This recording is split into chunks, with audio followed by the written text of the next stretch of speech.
Anderson, já me apresentei no nosso primeiro vídeo, né? E hoje nós estamos aqui para dar continuidade aos nossos estudos de literatura. Nossa última aula nós falamos sobre o módulo 4, que falamos sobre o gênero narrativo.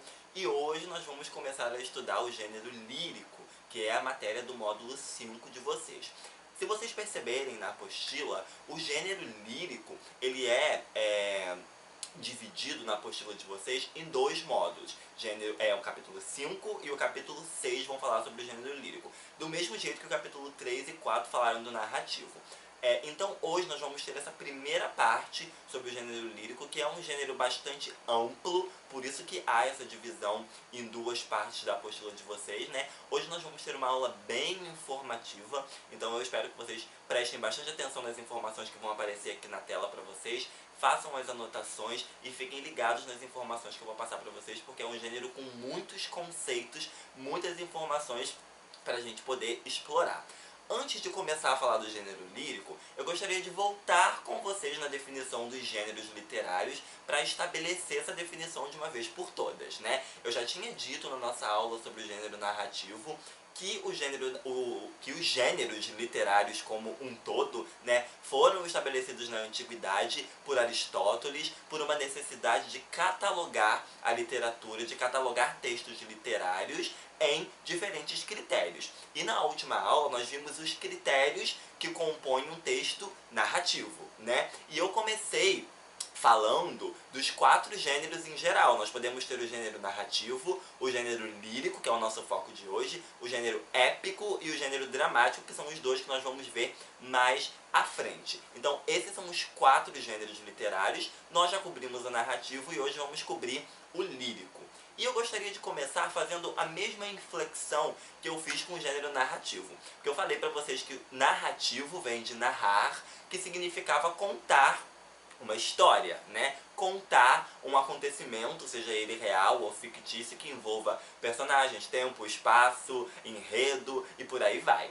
Então eu gostaria também de pegar com vocês o significado dessa palavra lírico. O que é essa palavra lírico? Por que gênero lírico? Gênero lírico vem do termo lirismo, né? E lirismo vem de um instrumento muito utilizado na antiguidade, que era a lira. A lira era um instrumento utilizado para poder acompanhar poetas quando eles estavam lendo os seus textos, e também usada para tocar música num conceito geral, porque música sempre foi parte da humanidade, né? E a lira sempre foi esse instrumento muito famoso para ajudar os músicos ou os poetas a expressarem os seus sentimentos, expressarem as suas emoções. Por isso que é o gênero lírico, porque vem desse instrumento lírica. Lira é o nome do instrumento. E toda vez que vocês ouvirem falar nesse termo lírico, nesse termo lirismo, tem a ver com sentimento, tem a ver com o expressar dos sentimentos. Então, se o objetivo central do gênero narrativo, dos textos narrativos, era contar uma história, o objetivo central do gênero lírico é colocar em evidência o mundo interior de quem está contando aquela história. O mundo dos sentimentos, o mundo das emoções, tudo que passa pela cabeça daquela pessoa vai ser exposta nos textos líricos, nos textos que fazem parte do gênero lírico.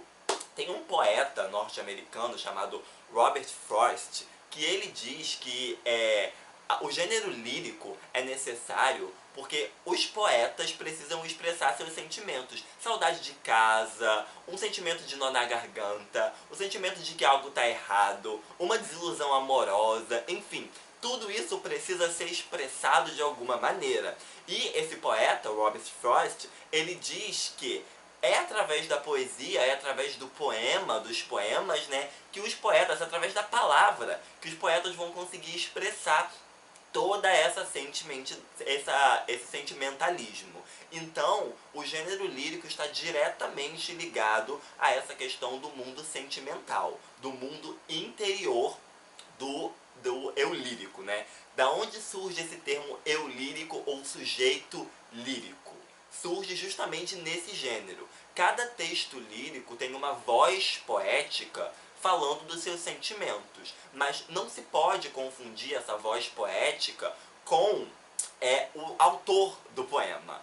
Eu vou começar a ler, hoje nós vamos ler 3 poemas no mínimo. Eu vou começar com um poema de Cecília Meirelles, para a gente poder entender melhor esse conceito inicial do gênero lírico e tentar mostrar para vocês também como que o eu lírico ou o sujeito lírico se manifesta para expressar seus sentimentos num poema, num texto, né? O poema que eu vou ler para vocês é chamado Retrato, é um dos meus favoritos, e é de Cecília Meirelles, brasileiríssima, né? Prestem atenção na expressão, na expressividade de pensamentos e de sentimentos dessa voz lírica, dessa voz poética nesse poema. Preste atenção. Retrato é o nome do poema. Eu não tinha este rosto de hoje, assim calmo, assim triste, assim magro, nem estes olhos tão vazios, nem o lábio amargo. Eu não tinha estas mãos sem força, tão paradas e frias e mortas. Eu não tinha este coração que nem se mostra. Eu não dei por essa mudança, tão simples, tão certa, tão fácil. Em que espelho ficou perdida a minha face?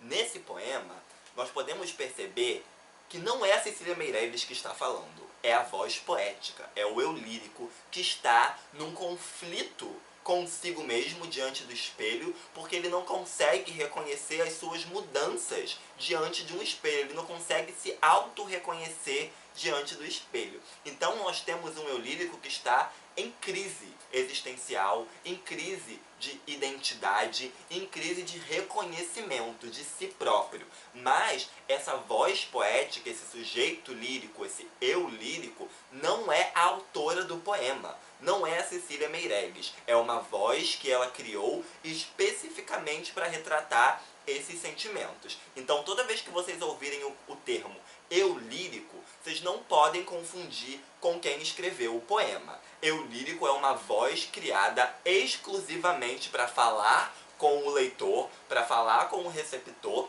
e transmitir todas essas emoções que o gênero lírico busca, não é? Transmitir.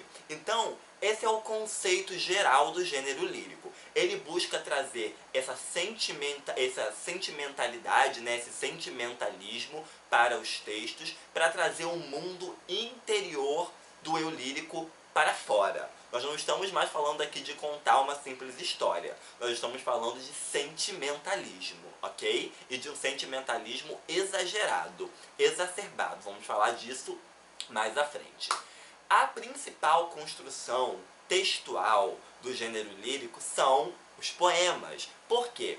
Como eu disse para vocês, o gênero lírico vem da lírica e também do lirismo, que todos vêm da lira, que era um instrumento musical. Então eu preciso ter textos que tenham um grau de musicalidade. Por isso que os poemas são as principais construções textuais do gênero lírico, porque eles se abrem para essa possibilidade de terem ritmo, de terem essa certa musicalidade enquanto construídos, né? Por isso a principal construção do gênero lírico são os poemas. E vamos começar a falar agora de como tudo isso se materializa textualmente, porque um poema, em sua estrutura, ele tem 3 elementos essenciais. Ele tem a rima, ele tem o ritmo e ele tem a métrica. E nós estamos falando agora dos termos estruturais de um poema, ok? Rima, ritmo e métrica. Essa é a estrutura de um poema.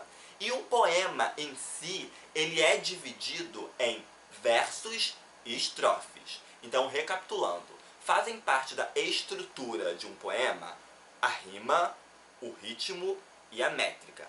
E em questões de divisão textual, ele é dividido em versos e estrofes. Então, antes de falar da estrutura de um poema propriamente dito, de fazer as considerações sobre rima, ritmo e métrica, vamos entender primeiro o que é verso e o que é estrofe, porque a gente não consegue adiantar, a gente não consegue avançar sem entender o que é verso e o que é estrofe, ok? Nós vamos ler agora o nosso segundo poema da aula, que é um poema de Camões, né? Um dos principais poetas de todos os tempos, o Luís de Camões, um dos principais poetas que escreviam sonetos, né?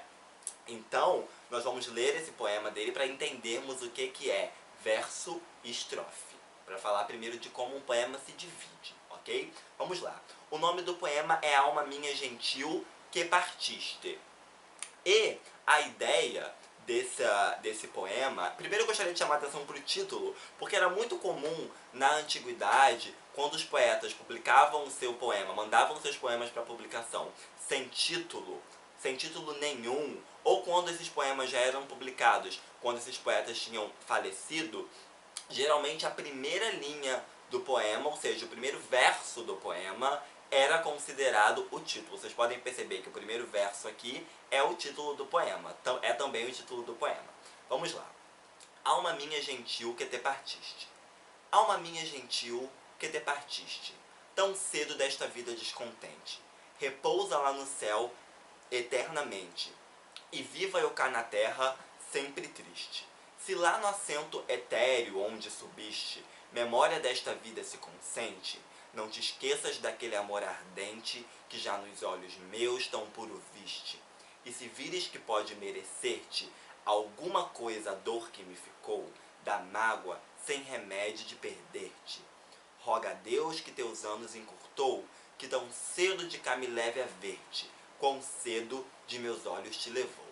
Primeiro, é importante a gente voltar para a questão da sentimentalidade, do sentimentalismo, que esse eu lírico, essa voz lírica desse poema, está lamentando o quê? Ele está lamentando a perda de alguém que ele amava. Então é mais uma ideia de sentimentalismo, é mais uma ideia do eu lírico, da voz lírica, do sujeito lírico, colocando para fora o quê? Os seus sentimentos, como ele está se sentindo naquele momento, as suas emoções, o seu mundo interior, ok? E vamos lembrar agora, vamos entender o que são os conceitos de verso e estrofe. Gente, num poema, verso são todas as linhas que formam esse poema. Então, Alma minha gentil que te partiste é um verso, tão cedo desta vida descontente é um verso, e assim sucessivamente. Cada linha poética é considerada um verso, e um agrupamento de versos é considerado uma estrofe. Então, quando você tem esse pequeno espaço entre versos, você tem uma estrofe. Esse poema, por exemplo, ele tem quantas estrofes? 4 estrofes. Nós temos 4 agrupamentos de versos aqui. Então nós temos 1, 2, 3, 4, 5, 6, 7, 8, 9, 10, 11, 12, 13, 14 versos, porque é um soneto, né? E nós temos 4 estrofes, certo? Versos, linhas poéticas, estrofes, o agrupamento desses versos. Essa é a noção de verso e estrofe que compõem, que ajudam a dividir um poema, né? Falando especificamente sobre a divisão. Então, agora vamos falar sobre a estrutura do poema, que considera a métrica, a rima e o ritmo. Tudo bem? Vamos começar pela métrica, e é importante a gente saber que a métrica de um poema, ela pode ser regular ou ela pode ser irregular. Nós vamos ver exemplo desses dois tipos de métrica, e eu peço para que vocês se atentem, para que vocês prestem atenção agora, porque esse conceito de métrica é bastante complicado, é bastante tricky, digamos assim, de entender, porque nós temos muitos conceitos, nós temos muitos detalhes, muitos meandros. Então é importante vocês prestarem bastante atenção agora nessa ideia de métrica, senão vai confundir a cabeça de vocês, ok? Quando a gente fala de métrica, a gente tem que explicar consequentemente também o que significa escansão. O que significa esse termo escansão? Escansão é quando eu vou contar as sílabas poéticas de um verso. Nós já sabemos o quê? Que o verso é uma linha de um poema, é uma linha poética. E esse verso, ele pode ser dividido em sílabas, só que não são sílabas gramaticais, são sílabas poéticas. Por que que eu não posso confundir sílabas gramaticais com sílabas poéticas? Porque nunca as sílabas gramaticais vão ter o mesmo número de sílabas poéticas. Um verso não vai ter o mesmo número de sílabas gramaticais e poéticas, porque quando eu conto as sílabas poéticas, algumas considerações que eu faço, alguns recursos que eu uso, que impedem que tenha o mesmo número de sílabas gramaticais e sílabas poéticas. Duas principais considerações. A primeira, Quando eu vou contar as sílabas poéticas de um verso, eu só considero até a última vogal tônica, ou seja, a última vogal mais forte daquele verso. Então isso já impede de que tenha o mesmo número de sílabas gramaticais e sílabas poéticas. Segundo recurso, quando eu vou contar as sílabas poéticas de um verso, geralmente quando uma palavra termina com uma vogal e quando a próxima palavra também vem com uma vogal, eu junto essas duas vogais em uma sílaba só, para formar uma sílaba poética só. Então também é algo que impede que o número de sílabas poéticas seja o mesmo número de sílabas gramaticais. Logo, é importante vocês não confundirem sílabas poéticas com sílabas gramaticais, ok? Não é a mesma coisa, não é o mesmo número, tudo bem? E lembrem-se, perdão, toda vez que vocês estiverem contando as sílabas poéticas de um poema, de um verso, vocês estão fazendo a escansão. Fazer a escansão é contar cada sílaba poética de um verso, ok? Tudo bem? Há algumas considerações a fazer em relação à métrica, porque do mesmo jeito que as sílabas gramaticais recebem classificações de acordo com o número, as sílabas poéticas também recebem, vocês estão vendo aí agora na tela de vocês. Nós podemos dividir as sílabas poéticas também por classificações estruturais. E eu gostaria de chamar a atenção de vocês para alguns nomes que mudam, que não estão ligados diretamente ao número de sílabas. Por exemplo, quando um verso tem 5 sílabas poéticas, ele pode ser chamado de pentassílabo, mas ele também pode ser chamado de redondilha menor. Quando ele tem 7 sílabas poéticas, ele pode ser chamado de heptassílabo ou de redondilha maior. Quando ele tem 12 sílabas poéticas, ele pode ser chamado de dodecassílabo ou de versos alexandrinos. E quando ele tem 13 ou mais sílabas poéticas, ele pode ser chamado de versos bárbaros. Então, esses nomes vocês precisam ter mais atenção, porque eles podem vir abordados em vestibular de maneira diferente, com uma terminologia diferente. Não relacionada ao número, mas relacionada a redondilha maior, redondilha menor, versos alexandrinos ou versos bárbaros. Então prestem atenção nessas diferentes classificações, ok? Voltando para o poema do Camões, para a gente perceber um exemplo prático de escansão, nós vamos perceber aqui na primeira estrofe que nós temos o quê?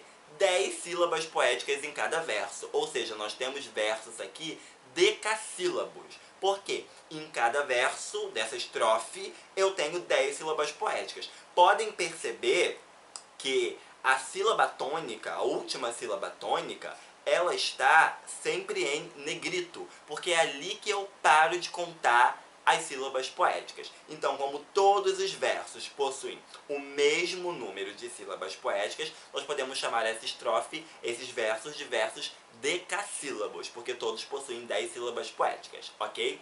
Esse exemplo que eu acabei de dar para vocês é um exemplo de métrica regular, ou seja, todos os versos vão ter o mesmo número de sílabas poéticas.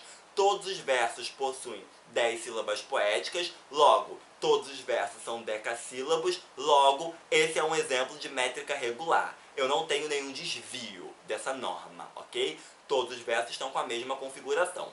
Agora, nós podemos ter também uma métrica irregular, ou seja, aquela onde os versos não vão seguir uma ordem, não vão seguir uma lógica, não vão ter o mesmo número de sílabas poéticas. Cada verso vai ter um número de sílabas poéticas diferente. Aí nós estamos falando de uma métrica irregular. E é por isso que nós vamos ler agora o nosso terceiro poema da noite, que foi escrito por Luiziane Marins, uma poetisa Luiziane Marins, poetisa brasileira, ok? E que nós vamos poder perceber claramente aqui essa ideia de métrica irregular. Essa ideia do autor, do poeta, não se preocupar com a métrica na hora de escrever esse poema, na hora de expressar esses sentimentos. Vamos perceber o poema primeiro, vamos ler o poema primeiro, intitulado Boneca de Porcelana. Humor que oscila, mente que esquece que está adoecida e ri, mas lembra. Então engole o choro, seco, se engasga, tosse para dentro para ninguém escutar, sufoca sorrindo. Oca, é só uma casca, um casulo puro. É só uma máscara, uma boneca de porcelana que caiu e quebrou. Voltando agora para os nossos conceitos iniciais, é importante a gente perceber a parte do sentimentalismo desse poema, que é a parte que importa ao gênero lírico, né? Nós temos aqui um eu lírico que está visivelmente com algum conflito mental, ou uma ideia de tentar esconder de si mesmo os seus sentimentos, o que ele está sentindo, então ele tenta mascarar esse sentimento através do que? De oscilações de humor. Uma hora ele parece muito feliz e ele esquece de a mente dele tem esse teor oco, esse teor seco. Então, é um poema, assim como o poema da Cecília Meirelles, no início da aula que eu li para vocês, é um eu lírico que está em crise consigo mesmo.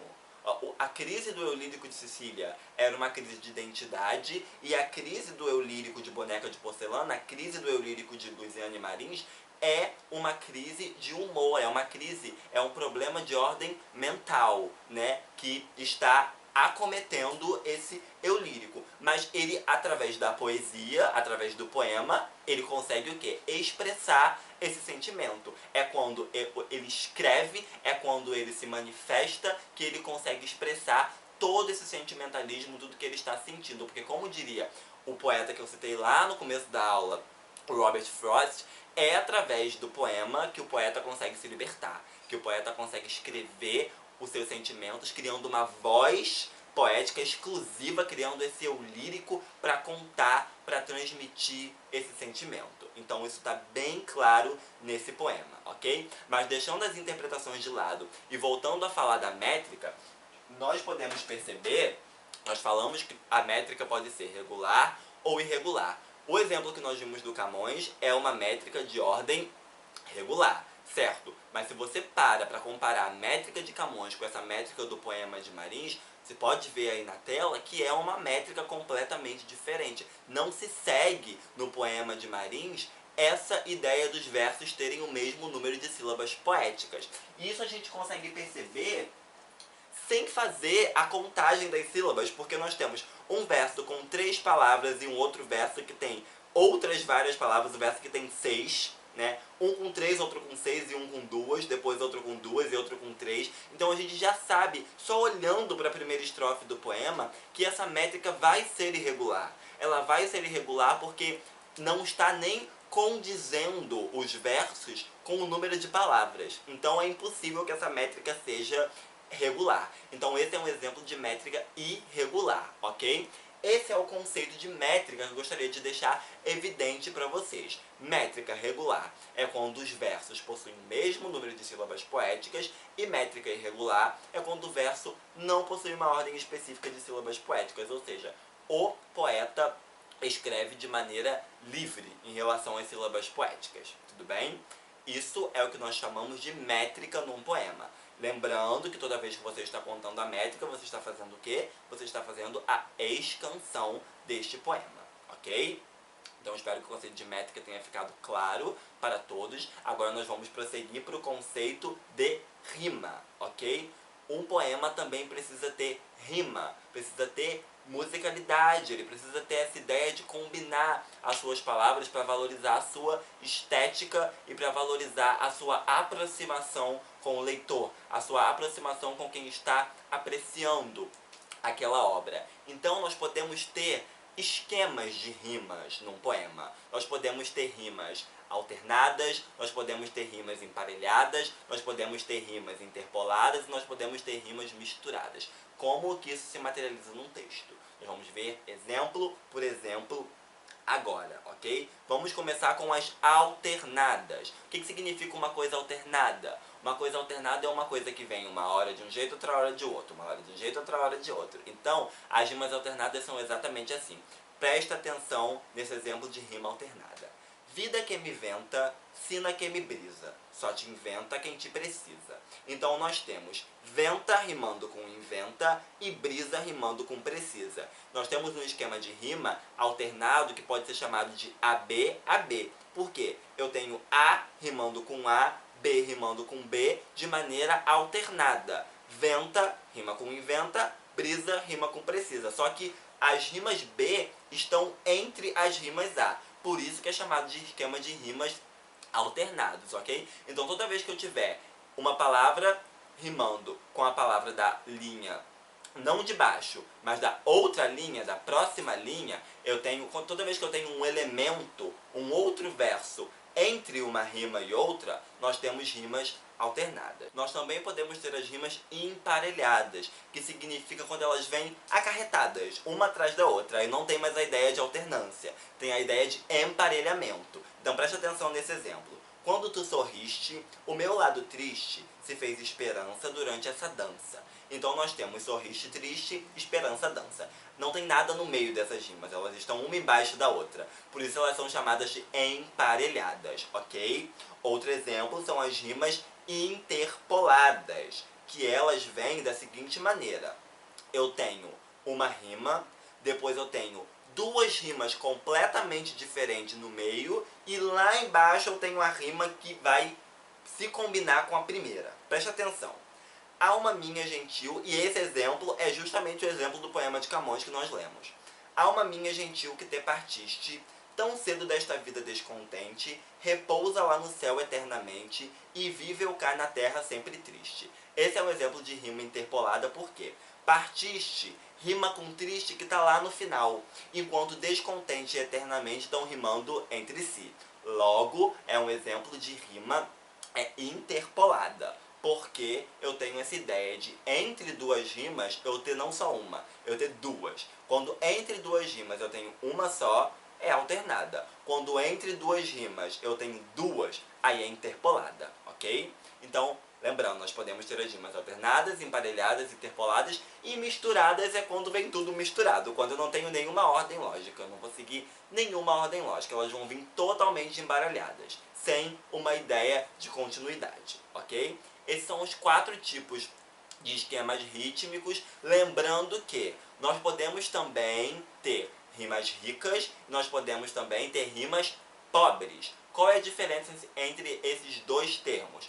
Uma rima rica é uma rima onde as palavras que se rimam são de diferentes classes gramaticais. Então eu tenho verbos rimando com substantivos, substantivos rimando com advérbios e por aí vai. Eu não tenho rimas com a mesma classe gramatical, por isso que elas são chamadas de ricas. Agora, quando eu tenho rimas pobres, significa que são verbos com verbos, substantivos com substantivos, advérbio com advérbio e por aí vai. Então, se você percebe que as rimas estão acontecendo entre diferentes classes gramaticais, rimas ricas. Agora, se você percebe que está acontecendo entre a mesma classe gramatical, rimas pobres, ok? Só que nem todo poema possui rima, não é? Se a gente volta no poema de Marins, olha só o primeiro verso novamente, a primeira estrofe, perdão. Humor que oscila, mente que esquece que está adoecida e ri, mas lembra, então engole o choro, seco. Não há rima nesse poema. Quando um poema não tem rima, ele é chamado de versos livres ou versos brancos, ok? Então, quando não há rima num poema, significa que o poeta usou uma construção livre ou branca. Significa que ele não utilizou de rima em momento nenhum. Tudo bem? Só para refrescar, porque como eu disse, são muitas informações ao mesmo tempo nessa aula. Nós estamos falando agora da estrutura dos poemas. E o primeiro exemplo que nós vimos foi de métrica, que nós podíamos ter a métrica regular, quando há o mesmo número de sílabas poéticas, e a métrica irregular, quando há diferente número de sílabas poéticas. Agora nós estamos falando das rimas, que podem ter duas classificações. Primeiro, quanto à sua construção. Elas podem ser alternadas, emparelhadas, interpoladas ou misturadas. E depois, quanto ao que rima com o que. Quando eu tenho classes gramaticais diferentes se rimando, rimas ricas. Quando eu tenho classes gramaticais que são as mesmas, rimas pobres, ok? E quando não há rima, versos livres ou brancos. E para fechar essa nossa aula cheia de informação, eu gostaria de falar com vocês agora sobre o ritmo, que eu falei para vocês que é responsável por dar essa musicalidade ao poema, não é? Por isso que é bom sempre a gente lembrar que o gênero lírico vem de lira, porque nós estamos falando daquele instrumento que acompanhava poetas, que trocavam em praça pública aquele instrumento para animar as pessoas, para acompanhar os seus textos, e era um instrumento muito famoso, né? Então, por isso que os poemas trazem muito ritmo. E existem algumas figuras de som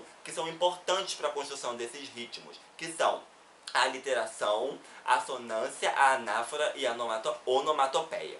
Quando nós temos a aliteração, nós temos a repetição de um mesmo som consoante. Então preste atenção nesse exemplo. Vozes veladas, veludosas vozes. Volúpias dos violões, vozes veladas. Vagam nos velhos vórtices velozes dos ventos vivas vãs vulcanizadas. Trecho de um poema de Cruz e Souza, brasileiríssimo também. Então, qual som consoântico que está sendo repetido nessa construção? É o V. Então nós temos um exemplo de aliteração, porque é o mesmo som consoante. Diferentemente de quando nós temos uma assonância. Quando nós temos uma assonância, nós temos o mesmo som vocálico. Então preste atenção nesse exemplo. Essa desmesura de paixão é loucura do coração. Minha foz do Iguaçu, Polo Sul, meu azul, luz do sentimento nu. Então nós temos aqui a repetição nos dois primeiros versos das vogais ão, né? E depois nos outros versos da U, da vogal U. Então nós temos aqui um exemplo de assonância. Aliteração, mesmo som da consoante. Assonância, o mesmo som da vogal. E nós podemos ter também a anáfora. O que é a anáfora? A anáfora é uma construção que tem a ver com a repetição do mesmo som no começo de cada verso. Então presta atenção nesse exemplo que também é de Camões. Amor é fogo, que talvez o mais famoso de Camões. Amor é fogo que arde sem se ver. É ferida que dói e não se sente. É um contentamento descontente. É dor que desatina sem doer. Todos os versos começam com é. Então, está bem evidente aí de que nós temos uma anáfora, porque todos os versos estão começando com o mesmo som. E ao longo desse poema inteiro, o Camões vai usar o é no começo dos versos. Então é um exemplo clássico de anáfora. E para fechar, nós temos a onomatopeia, né, que significa você imitar o som de um som de algum objeto, um som na fala, o som de alguma ação, na verdade, na sua fala. Por exemplo, e era tudo silêncio na saleta de costura. Não se ouvia mais o plic, plic, plic, plic da agulha no pano. Então, esse plic, plic, plic, plic, plic é uma onomatopeia porque ele está tentando usar as palavras para descrever o som da agulha, né? Então, essa é a ideia da onomatopeia. Muito usado em quadrinhos, né? Um recurso muito usado em histórias de quadrinhos, mas também é usado em poemas, para dar ritmo nos poemas, ok? Então, nós falamos de métrica, falamos de rima e agora falamos de ritmo. Que o ritmo pode ser feito com essas figuras de som. A literação, a assonância, onomatopeia e anáfora, ok?